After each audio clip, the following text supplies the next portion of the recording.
¿Existe cosa tal como la masculinidad tóxica? No lo creo y te explico por qué. La razón de que les haga este video el día de hoy es porque el próximo 19 de noviembre se conmemora el Día del Hombre. En espacios, en general, en espacios académicos, medios de comunicación, se habla mucho recientemente de una masculinidad tóxica y la necesidad de fomentar nuevas masculinidades. La masculinidad está en crisis y es algo que se puede ver en general en publicaciones de redes sociales, lo podemos ver en medios de comunicación, lo podemos ver en todos lados. Ahora, ¿a quién le corresponde discutir esto? Pues creo que nos corresponde principalmente a los hombres, por ser Día del Hombre estoy haciendo este video, y creo que nos corresponde a nosotros replanteárnoslo, replantearnos precisamente para tener con qué defendernos. Fíjense, yo hice una encuesta, así de esas encuestas express, en Instagram con mis contactos, pero realmente representan, son una, son realmente un grupo heterogéneo en donde pues hay de todo, ¿no? En mis contactos de redes sociales. Entonces hice unas preguntas que me parecieron interesantes y creo que reflejan muy bien el sentir y el pensar, pues en general de las personas más o menos de nuestra generación, las personas contemporáneas que están entre sus, pues esta generación entre sus 15 y sus 35, ¿sí? De esta brecha generacional, pues desde los 85 hasta los 2005, ¿no? Yo creo que representa bien el sentir de estas personas. Y fíjense, yo pregunté en esta encuesta de Instagram, ¿quién se llevaba bien con su padre? Me sorprendió que casi una tercera parte me dice que no. ¿Esto por qué tiene que ver? Nuestro padre es el primer contacto, nuestro primer rol masculino con el que nosotros entablamos una relación. Es quien nos da esta idea de, a partir de que nacemos, seas hombre o mujer, es indiferente. Nuestro padre es quien nos da la pauta de lo que debe ser un hombre. Y nuestra madre nos da la pauta, no estoy diciendo que deba ser, sino que nuestra imaginación, en el pensamiento de un niño, eso es lo que debe ser en ese momento. Un niño ve a mamá y ve a papá y dice, esto es lo que debe ser hombre y esto es lo que debe ser mujer. Y yo soy hijo, ¿no? Entonces, fíjense, casi una tercera parte no se lleva bien con su papá. Hice una siguiente pregunta que me pareció muy interesante. Les puse así, completa la frase. Los hombres son todos buenos, contestó una persona. Todos malos, fíjense, nadie contestó todos malos, eso es interesante.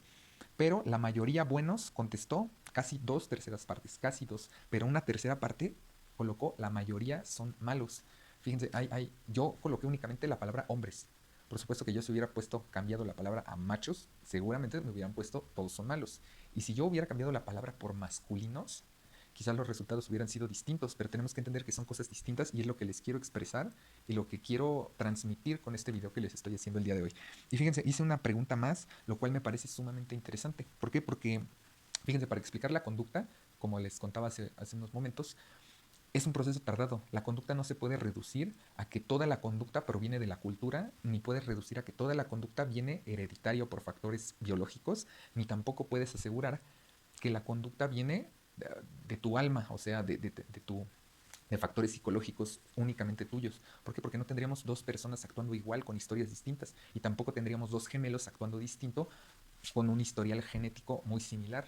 ¿Sí? Todos tenemos nuestras diferencias, pero una conducta no se explica únicamente por una cosa. Es por eso que hay cosas como el fenómeno de la agresividad, que ya explicaré en otro video, o incluso el fenómeno de la violencia, no es un factor de una sola dimensión. No se puede decir que las personas son, que los masculinos son malos o que son violentos por el hecho de ser machistas. Y fíjense, les voy a explicar quizás en otro video por qué, pero esto me parece muy, muy interesante. Porque fíjense, yo les pregunté, les puse estas dos imágenes que están viendo aquí, les pregunté quién les parecía más atractivo.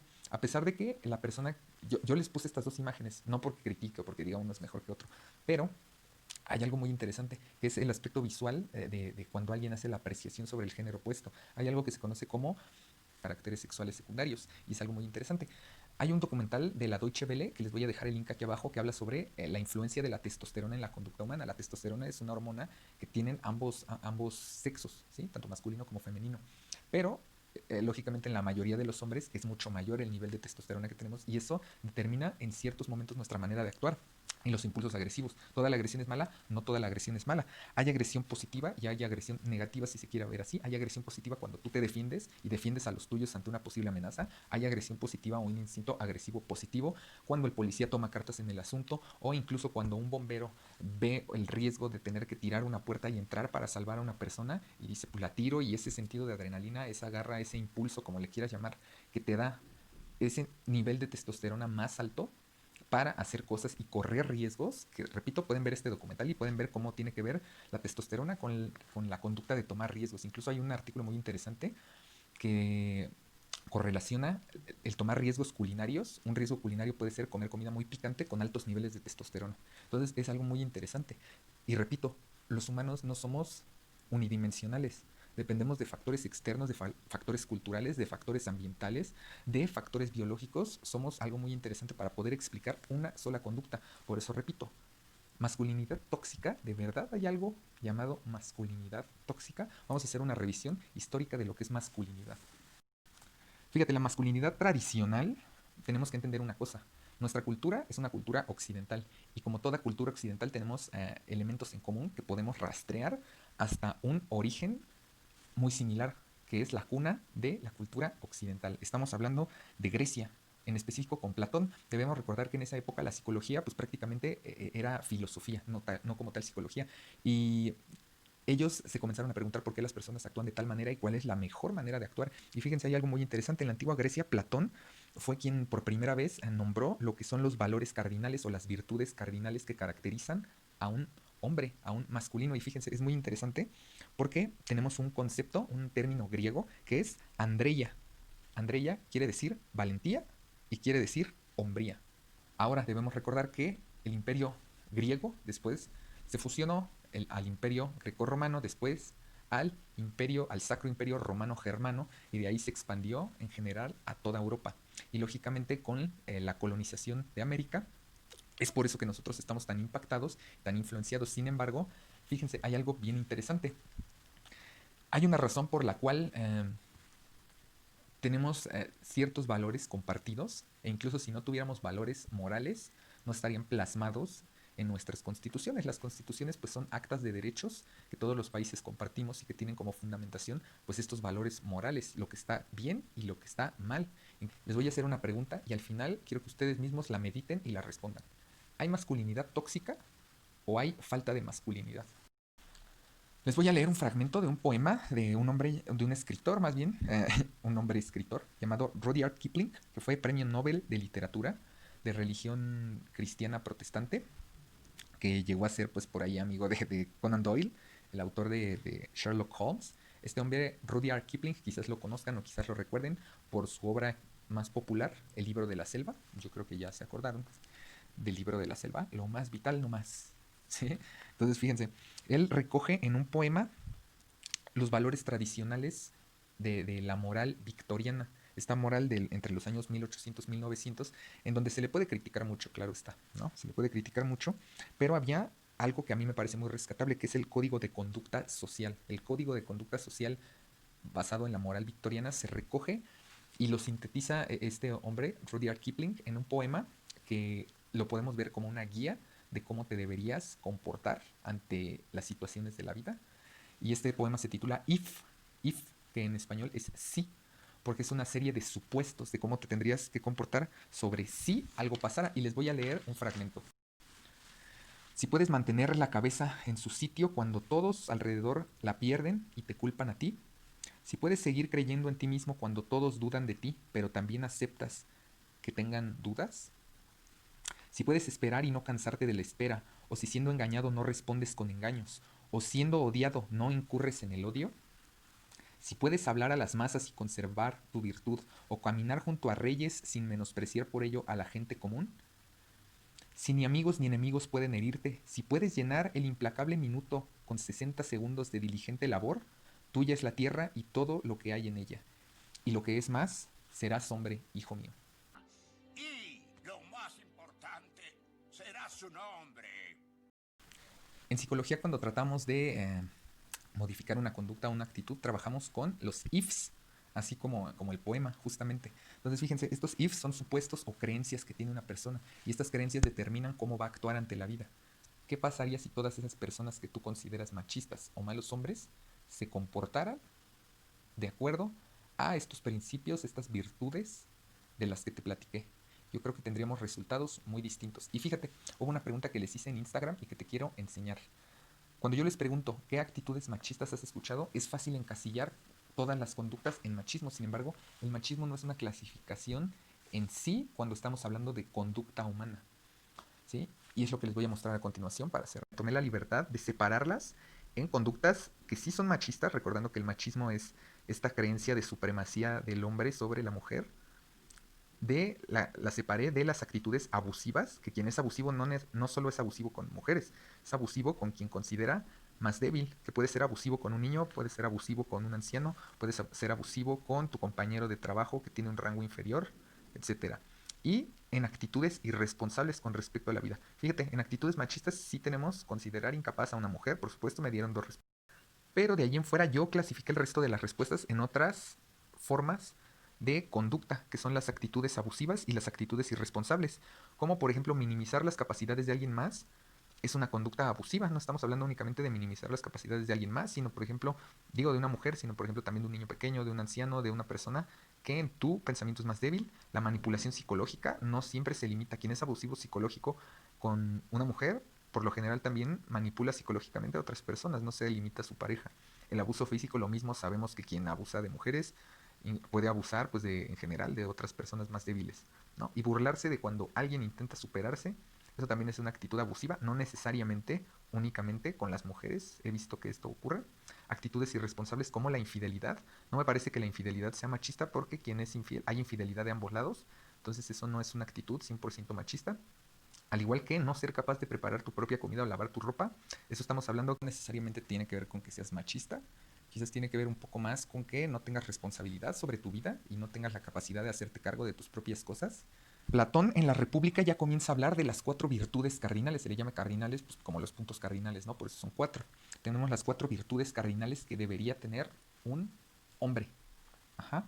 Y fíjense, el primero es justicia, que es conózcase a usted mismo. Esa es una virtud cardinal. La segunda, prudencia. Véase el todo. La prudencia tiene que ver, se le dice véase el todo porque actúas conforme al todo, no a lo que quieres en el momento. Tienes que ser prudente porque una pequeña acción puede tener repercusiones a futuro o en otra persona o en ti mismo. La tercera es fortaleza. Presérvese el todo, fortaleza, mantenerse. ¿Sí? Y la última, templanza, el valor cardinal o la virtud cardinal de la templanza, que es sírvase el todo. ¿Ok? Entonces, fíjense, estas 4 virtudes cardinales más adelante se recogen por Cicerón en su texto sobre las obligaciones y también en Meditaciones de Marco Aurelio, que junto con Séneca dieron pie a lo que se conoce como la filosofía estoica. Esto es muy interesante porque el estoicismo es la base, y vamos a ver cuánto tiene que ver, el estoicismo es la base de la psicología cognitivo-conductual contemporánea. Aquí es el punto en donde todo esto converge y es por eso que estoy relacionando todo esto con la psicología y su importancia. Entonces, fíjense, ellos como tal dieron pauta a la filosofía estoica. ¿Qué es esto? Les voy a dejar links para que lean un poco sobre lo que es la filosofía estoica, pero básicamente es una filosofía en la que nos centramos en aceptar que hay cosas que no puedes cambiar. Y fíjense, hay algo muy interesante. A menudo estas conductas que clasificamos como machistas, con todo esto que platicamos, a mí me parece más que es una falta de masculinidad, no una sobra de masculinidad, no una masculinidad tóxica, sino una falta de masculinidad. ¿Por qué? Porque todos estos supuestos machistas tienen que ver con creencias de indefensión, con creencias de incapacidad propia, ¿sí? Les voy a dar un ejemplo. En hay una tendencia súper positivista, que es el coaching, ya hablaremos de eso en otro punto. Quiero decirles que para los psicólogos no existe, para ningún psicólogo serio, existe la palabra o el término tóxico, para ninguno. Si conoces a algún psicólogo que utilice, que emplee la palabra tóxico como parte de su léxico para explicar un fenómeno social o un fenómeno psicológico, yo la verdad me atrevería a dudar de la veracidad de las cosas que te está diciendo esa persona y de su profesionalidad. Pero en el coaching y en este tipo de prácticas, por ejemplo, se virtúa el tú todo lo puedes lograr, todo es perfecto, querer es poder, bla, bla. Y en la psicología, específicamente en lo que es la terapia cognitivo-conductual, se trabaja con lo que es la realidad de las cosas, con aceptar la realidad. ¿Les suena algo? La psicología cognitivo-conductual está basada en gran parte en el estoicismo, ¿sí? En fomentar y tratar de influenciar de alguna manera en que la persona desarrolle por sí misma. Nunca se trata de que un terapeuta logre que el paciente haga lo que quiere, sino de que el paciente encuentre sus propias respuestas y cambie la actitud por su propia voluntad. De ahí el chiste de que cuántos psicólogos se necesitan para cambiar un foco. Se necesita primero que el foco quiera cambiar. ¡Patum! Es un malísimo chiste, pero es para ejemplificar esta parte que les estoy diciendo, que se trabaja principalmente con fomentar lo que es la realidad. ¿Y cuál es la realidad? Que tú hay cosas que no puedes cambiar de tu vida. Entonces se trata de fomentar todo este conjunto de virtudes, ¿sí? Como la templanza, como la perseverancia, como la justicia, como el hacerte responsable de tu propia vida, de tus propias decisiones y dejar a un lado todo este conjunto de creencias disfuncionales que vienen de una falta de todo esto que ya les expliqué, ¿sí? Entonces, fíjate, te voy a platicar un caso que tuve para ejemplificar esto. Recuerden que esto se los estoy platicando, se dice el pecado, no el pecador. Eso es totalmente antiético. Se los estoy compartiendo porque es algo importante. Hubo un hombre que se acercó y me contó, mi madre y mi ex esposa son las culpables de que me vaya mal, culpabilizando a las mujeres en su vida de que le vaya mal. Esta actitud machista no tiene nada que ver con la masculinidad. ¿Por qué? Porque vienen creencias de debilidad, de autocompasión, de culpar a los demás de tus propias desgracias, una irresponsabilidad que se puede ver, como por ejemplo, mi esposa y mi madre son las culpables de que me vaya mal a mí, ¿no? Y eso provoca ira y miedo como emociones en la persona, ¿no? De estar culpando a los demás de mi propia desgracia. Y fíjense, muchas veces estos sentimientos, este conjunto de ideas de todo es su culpa, las mujeres son malas, las mujeres son tal, tal, tal, tal, eso que es un conjunto de creencias, da lugar a deseos de venganza, de coraje, etcétera, ¿no? Y tenemos la contraparte que es el otro extremo, ¿sí? Que es a donde mucha gente termina cayendo, que es, yo soy 100% responsable de mi vida, el querer es poder, el que es pobre porque quiere, etcétera, etcétera, etcétera. ¿Y qué es esto? Que también es una exageración de tu propia responsabilidad personal, ¿no? ¿Y esto qué ocasiona?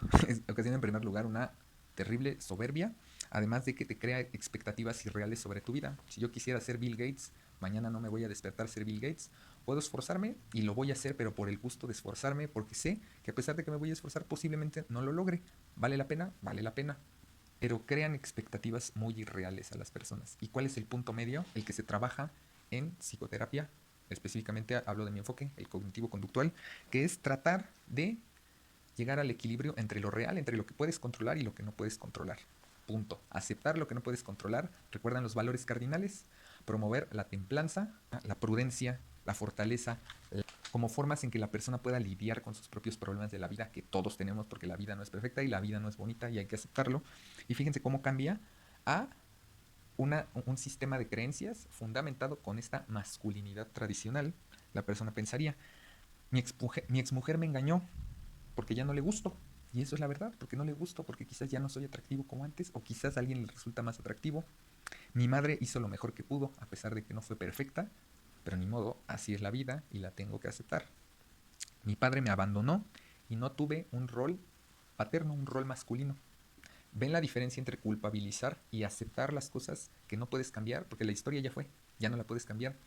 Y promover acciones responsables, como cambiar lo que sí puedes, aceptar lo que te duele, dejar de culpar a los demás y desarrollar una actitud asertiva. Todos esos, como pueden ver, están plasmados en el poema de Kipling. Y pues no me queda más que decir. Saquen sus propias conclusiones. Yo entiendo que este es un tema delicado. Este video fue completamente sobre mi opinión. Entonces pueden estar de acuerdo o no. Pueden hacer su propio video si es que no están de acuerdo. Pero mi mensaje es el siguiente. Los hombres estamos viviendo en una crisis de lo que se refiere a masculinidad. Los hombres tenemos problemas de hombres que en ocasiones solo otro hombre te puede entender. Entonces es conveniente que dejes a un lado todos estos miedos, todas estas creencias, ideas de resentimiento hacia los demás. Júntate con las personas que te necesitan. Que si tú ya eres un hombre mayor, tú ahorita estás haciendo el rol de tu primo, de tu hermano, de tu hijo y necesita de ti. Y si no tuviste un rol, ¿qué te puedo decir? No se pueden cambiar las cosas. Acércate a otros hombres, platica de tus cosas, cómo te sientes con ellos, que alguien te pueda ayudar si estás atorado en querer crear un negocio, si hay un día que te sientas con alta carga de agresividad, asume tu responsabilidad como hombre y acércate con alguien que te ayude a entrenar, quizás sacar un poco de energía, dedícate a un hobby, dedícate a un emprendimiento personal. ¿Qué te puedo decir? Realmente si estás viendo esto y te quedas con muchas dudas, tú eres el único responsable de aceptar las cosas que no puedes cambiar y de mejorar en lo que sí puedes. Cuídense mucho, que estén muy bien. Hasta la próxima.